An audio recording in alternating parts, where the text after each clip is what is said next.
Znate gde sam? Nalazim se u jednom malom selu, odmah pored, reći ćemo Dubrovnika, Cavtata, zove se selo Močići. Tu je gospodin Vilijam Montgomeri sa svojom porodicom. Njegova žena Lynn, sin Alex i on sam u svojoj porodici. Tell me, are you aware who your father is? Very much so. I have to live with him every day. But how would you explain me who is your father if I don't know anything about him? What you would say? Well, I would say first and foremost, he's an extremely modest person who always tries to hide his accomplishments. However, those accomplishments always seem to surface at some point. And we as a family are extremely proud of him. Do you think that you know him inside? I certainly hope so, although he can be rather elusive. Is he covering his emotions? I don't think so. He's quite transparent with all of us. With you? Especially. But when he is dealing with the very sensitive things, you know, he hardly changes his face. He always speaks with very, very mild voice. And then, you know, it must be something important. This is what I felt, you know. I know him for 46 years. Can you imagine that? How old are you? 38. You realize that. Yes. Is it easy to live with him, Lynn?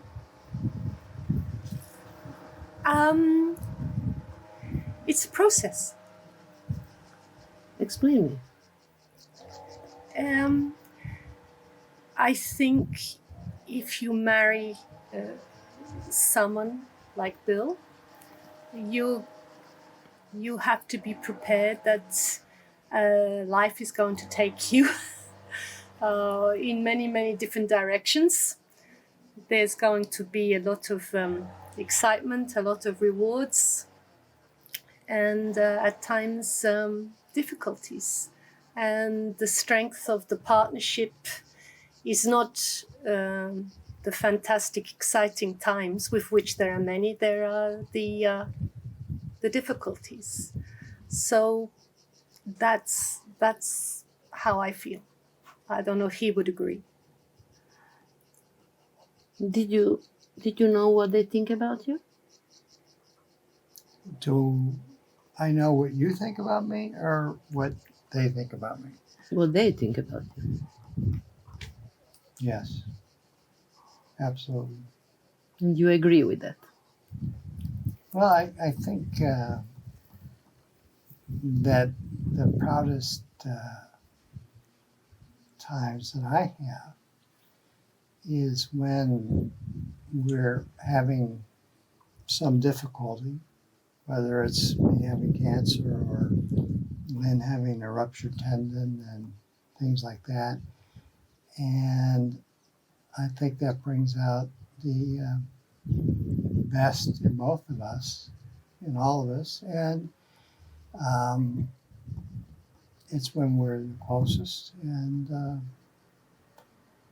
we get through successfully. Yeah. And that's what's special, in my view. Do you know what people see when I say Bill Montgomery? They do you know what? Probably a lot of reactions. Listen, the reactions are they cannot they don't know you, number one, and the second, they don't know when you are talking what exactly do you think. You are a strategist, diplomat, and from the time of Lawrence Eagleburger, nobody in the American administration appeared who can deal with Eastern Europe, strategically, politically, diplomatically. You are the one who, as far as I know, who was always sending reports, what do you really think, not taking very much thinking what they are going to think back there at home. thanks God you reached all the positions you did. Because it's not easy. You know, administration of every country is something which is very strict. You listen to the president, and different thinking is not advised. Have you been aware of that all the time? I was very lucky because when I came to Bulgaria or Belgrade for the first time, my ambassador was Larry Eagleburger, who had a very strong feeling that he measured people on his staff by how open they were in giving their views. As long as they were articulate about it, he valued that more than anything else. And he ingrained that in me to believe that was the way to behave. And it was only at other times when I found out how different his attitude was from that of most people in Washington, D.C. Because the reality is most people want to hear what they believe. They want it to be confirmed. And so the danger and the disease we had in Washington, in the State Department, was that people would be reporting back what they thought they wanted their leaders to hear. Classic example being the war with Iraq, where everybody in intelligence in the embassy wanted to report back, for example, there were weapons of mass destruction. That's what our government wanted to hear. And so we reproduced those reports. And that led us into war. And see, that's the danger. The danger is when you develop a culture where you are expected to parrot the beliefs that you hear, the views of your seniors, you're lost.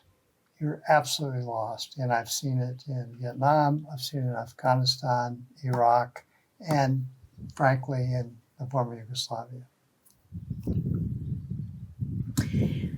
After you finished your diplomatic career, so-called, it's only officially, you know, you became consultant to many, many leaders. You advise one thing, and the leader doesn't listen. Usually they say that the good consultant always has to say yes what a leader is thinking. How you deal with it? No. How you deal when somebody just, they don't listen? No, I think you're exactly wrong because that doesn't make a good consultant to always say yes. The good consultant is one who establishes a relationship with whoever he's consulting. And it's a relationship that's open where you can give your frank views. And if the person chooses to disregard them and do something else, you just accept it and you keep going. But you have to have that relationship. You have to have somebody who wants to hear what you think, even if they're not going to follow it. And that's what I've always managed to do with the people that I've talked to. And I have to tell you, sometimes it's made for very short relationships.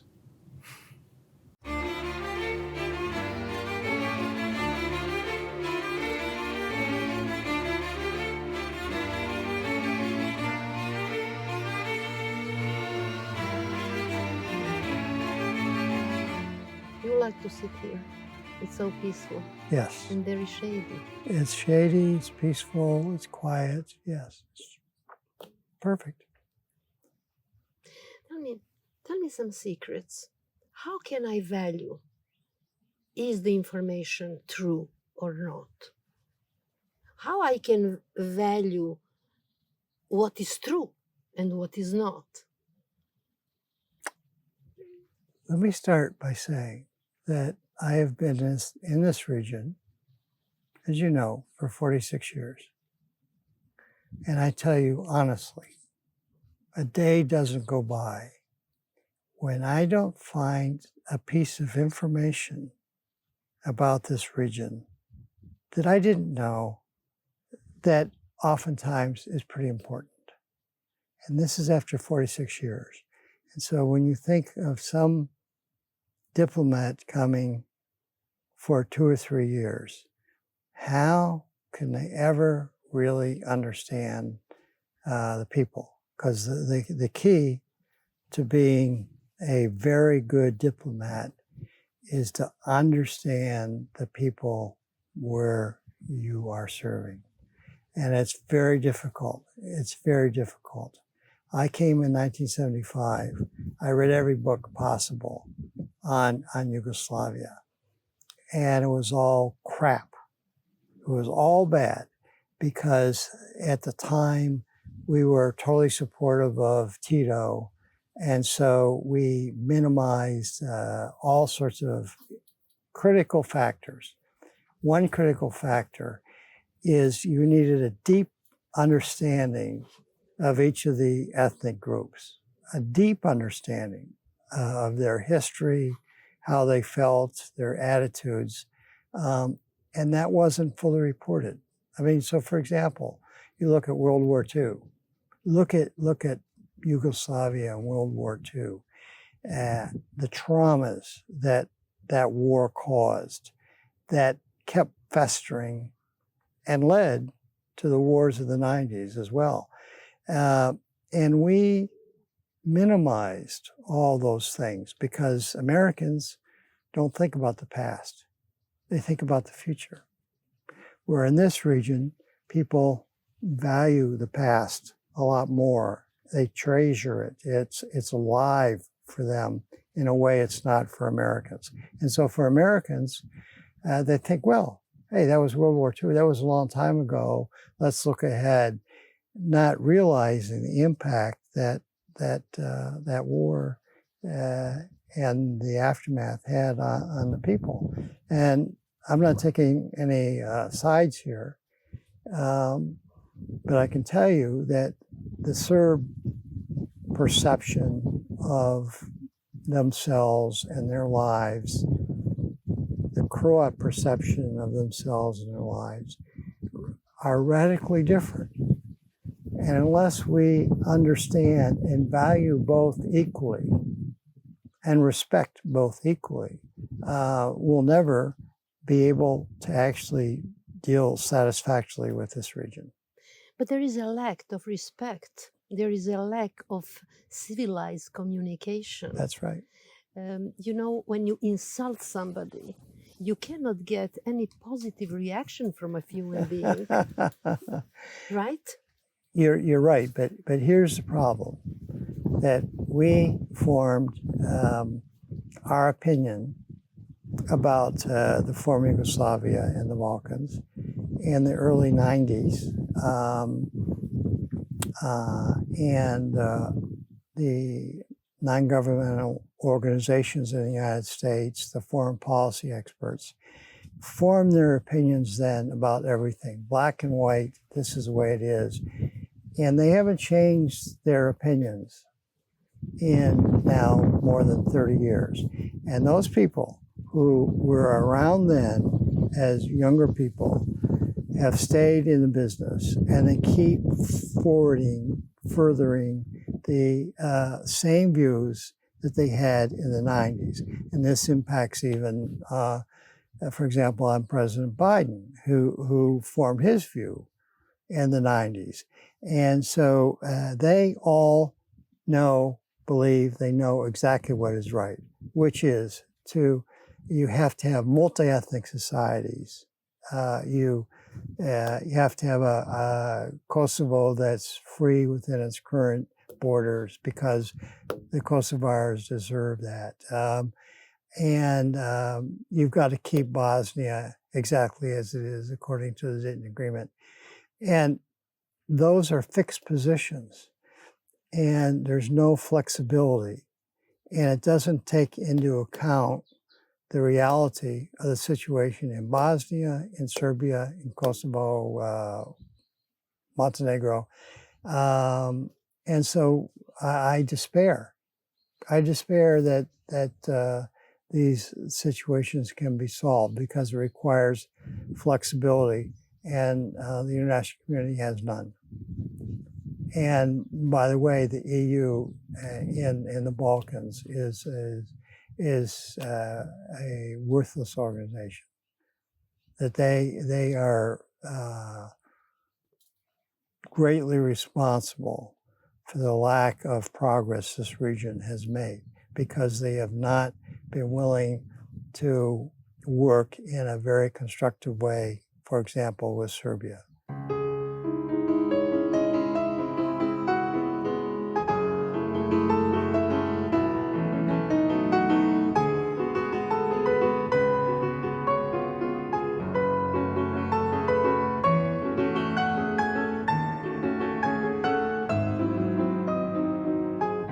Lynn told me that when you came here, there was nothing. Correct. Nothing. It was just jungle. It was total jungle. The house was a ruin. And so we had to reconstruct everything. And since the house is 400 years old, it wasn't an easy job, to say the Tell least. me, and now this is your home? Yes, it's the only So home. this is your address? This is where you live with your family? Totally. So this is it? Nothing else at all. No other homes, no other sites, no other countries, no nothing. This is it. So you stayed in the region. I stayed in the region. Are you going to sort it out, the region? No, I won't sort it out, but it was the wisest decision that I could have made when I retired, is to stay here. Do you treat yourself retired? I'm retired from the Foreign Service. I'm not retired. I would never be retired. If you get totally retired, that's the beginning of dying. No, it's true. We don't plan to die, do we? We don't plan to die, but No. I'll tell you what. The fight that we face, certainly that I face, is to maintain a quality of life for as long as possible. And the quality of what we do. They're linked totally together. They're totally together. And if you stop fighting for the quality of life, you're done. You're finished. And that's why I'm walking 3 hours a day. That's why I'm working on my autobiography. Yes. Am I going to be in it? Oh, you'll be in it. You'll be in at least 1 or 2 chapters. No, I've got the outline of it, and I've got the title of it, but I just have to write it, and I keep getting bogged down because every single chapter I start to do, I have to wrestle with. And so this is a good project for this coming winter. The thing is, what to put it in or what not to put it in. This is always a question. And what I'm allowed to put in and what I can't.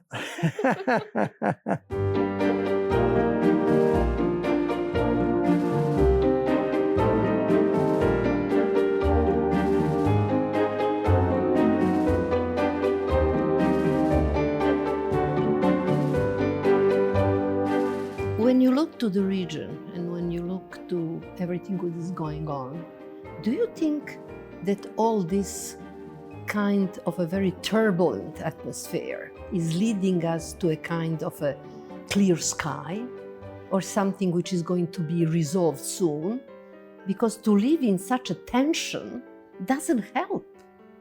Doesn't help. No, I think unfortunately that countries of the region are locked in this conflict about the past, and they seem to be unable to move beyond that. And I think the only way that they will move beyond it is with very wise outside help, primarily from the European Union. But instead of getting that sort of help and advice, they are getting empty words and lack of real positive movement. And so I am very critical of the EU's role in this whole process. The thing is, for example, when you have been posted to Yugoslavia, when you have been posted to the region of Balkans, you have been studying for ages the subject. In fact, as a young, very young diplomat, you have been trained with a certain knowledge. You understood the atmosphere, you knew how people feel, etc. Today, the diplomats, do you think that they learn enough about the region? Do they know the history at all? Well, first of all, you're wrong about one thing. When I was going to come here, I bought every book in English. You. Yes, I paid. I went into the bookstore. I bought. You. Yes. Do you think that every diplomat who comes to the region knows everything about the region? Let me finish. I bought all these books and I read them thoroughly, and I laugh because I go back now and I look at those books, which I have upstairs, by the way, and they were so totally misleading, so totally wrong. And that's what I faced, that I did not have a clear idea of the situation. And the only way you get that is on the ground in talking to a very large number of people and listening to what they're saying.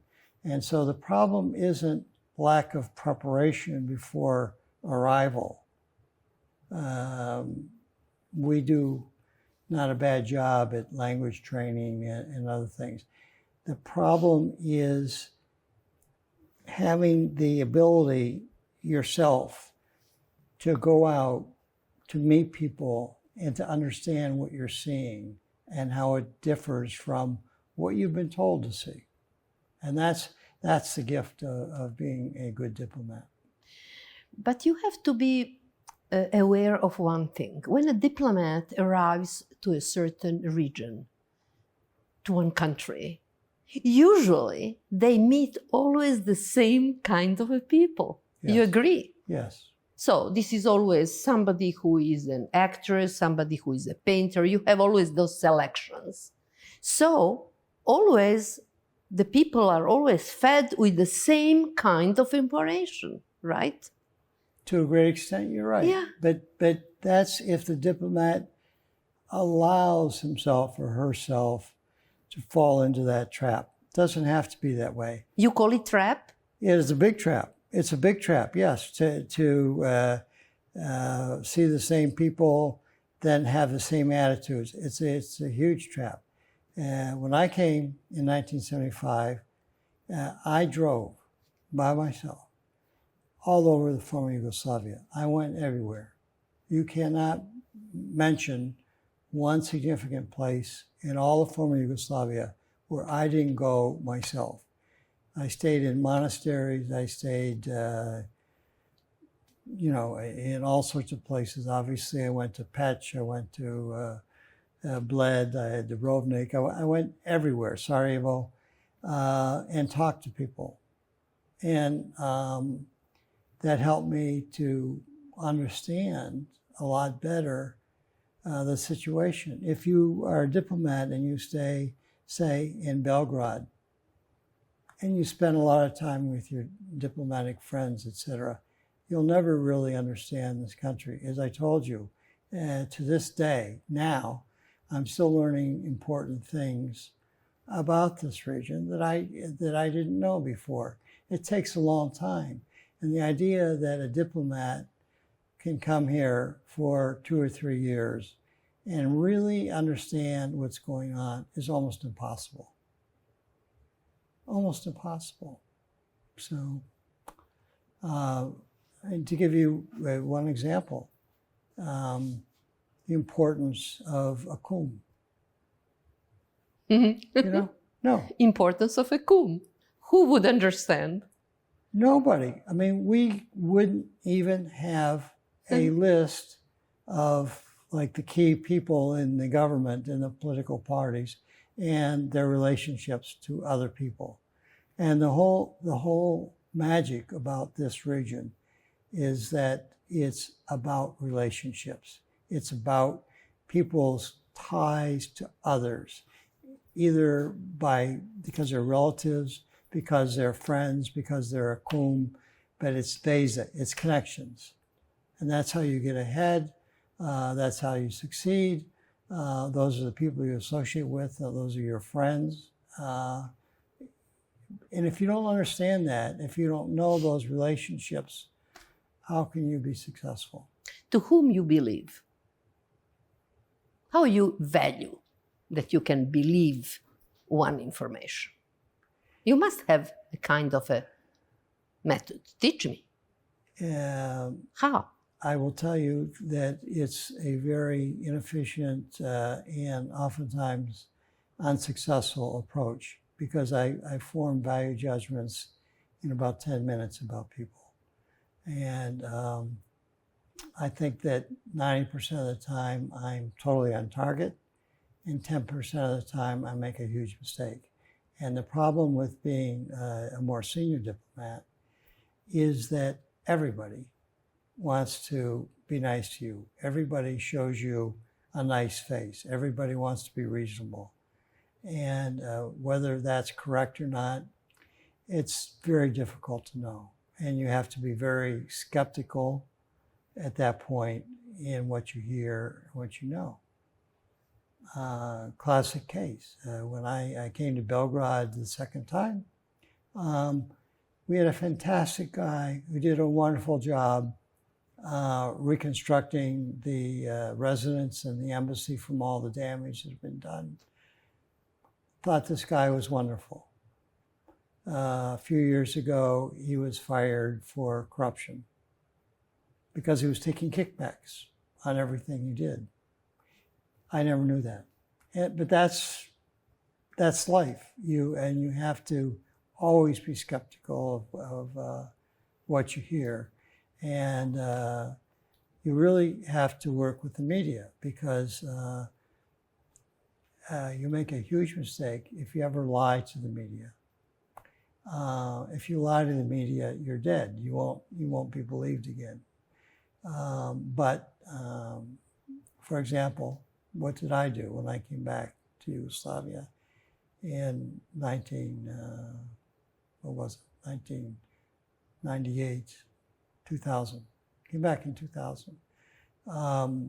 I made a decision when I came across that border that for my entire time in Belgrade as ambassador, I would never answer any questions about Kosovo, what happened in Kosovo, the bombing campaign, who was right, who was wrong.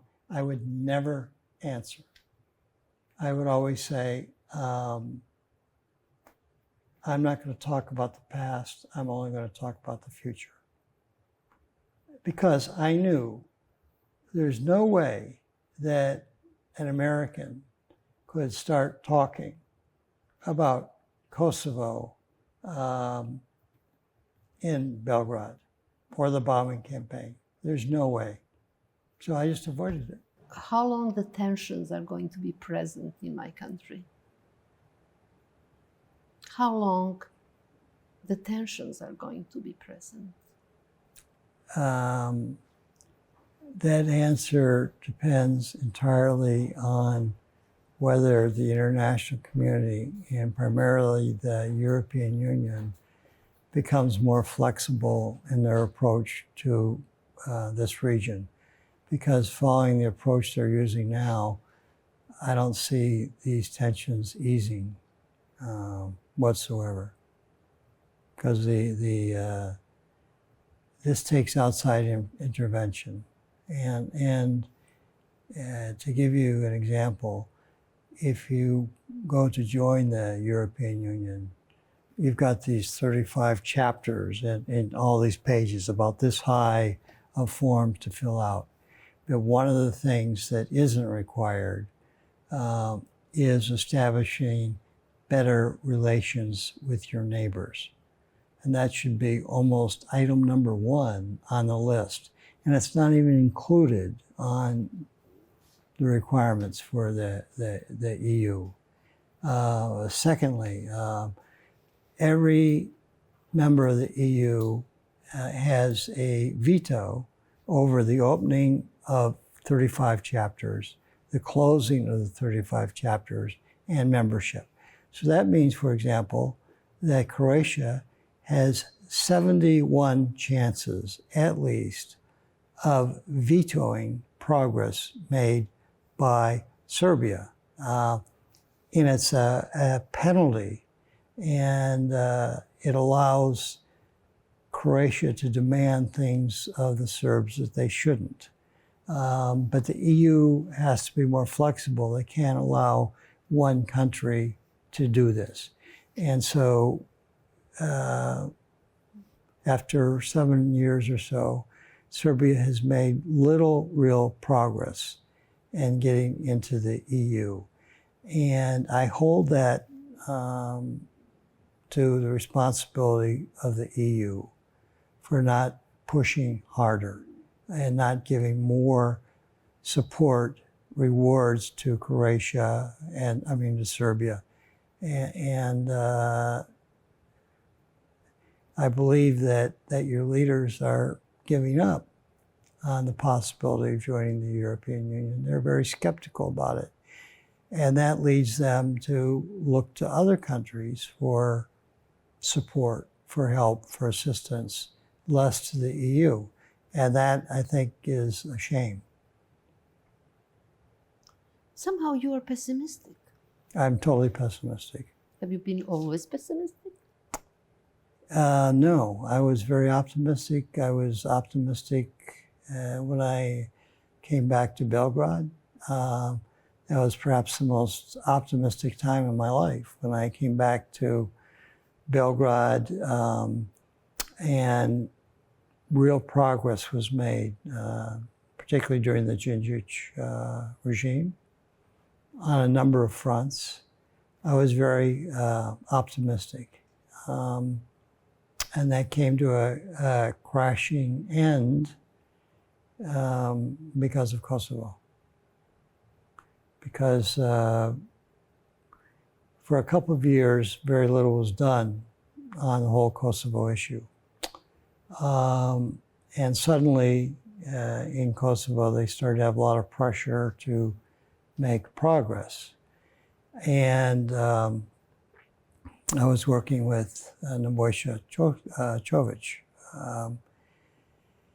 and he was in charge of Kosovo policy for Serbia. And I came to an agreement with my government that we would adopt a policy called standards before status, which meant that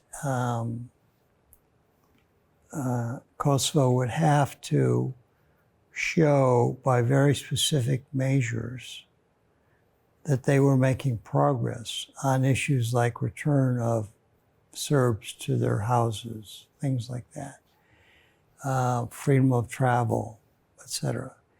So my government adopted this policy, and I got Čović to support it. And Čović came up with a list of 10 or 15 very specific measures, measuring points that you could use to say, yes, look, this progress is being made, not here.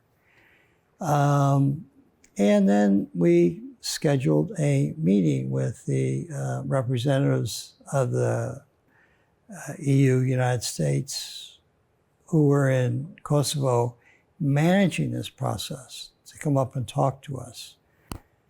And they started by saying, Serbia has no role to play in this process. We don't want to hear your suggestions.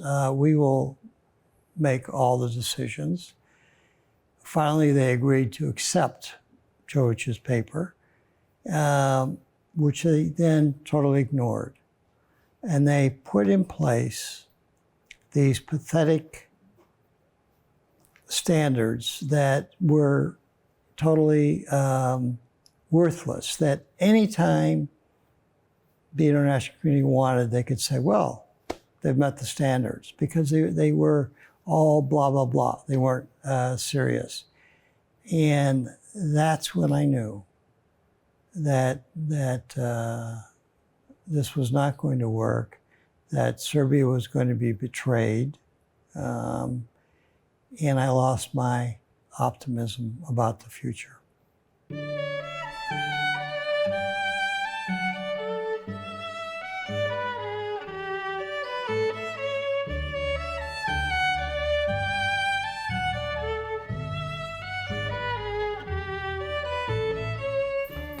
That is, the top one is a saber from the Serbian army in the First World War.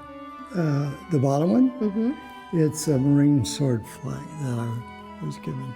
This was a recognition kind. Yes. Yes. Yes, exactly. For your services. Yes. Now this is as my Green Beret plaque from Vietnam.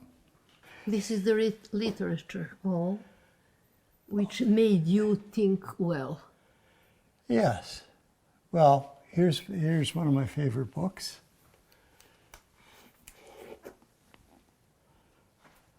Milovan Đilas. Yes. Do you think that the knowledge from this book can help in understanding the situation of this moment? Absolutely. And in the best book, I've got every one of his books. This is Njegoš, but I've got every one of his books. And the best one is called Memoirs of a Revolutionary. And it tells how he started out to join the Communist Party and stuff. I mean, fantastic books. This is you. This is me in Vietnam.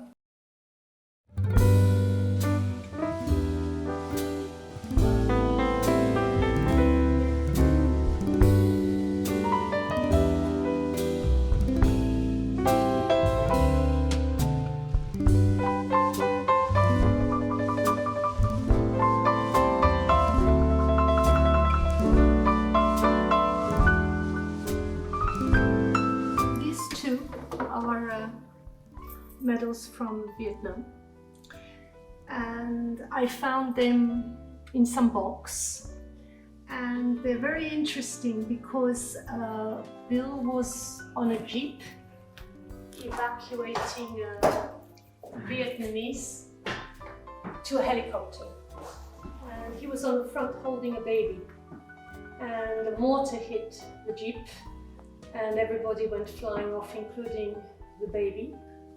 And he went into the jungle, took back the baby, and this is what is written up here for why he got the army commendation. So it's pretty cool. You are proud of him, are you? Of course, that's very cool.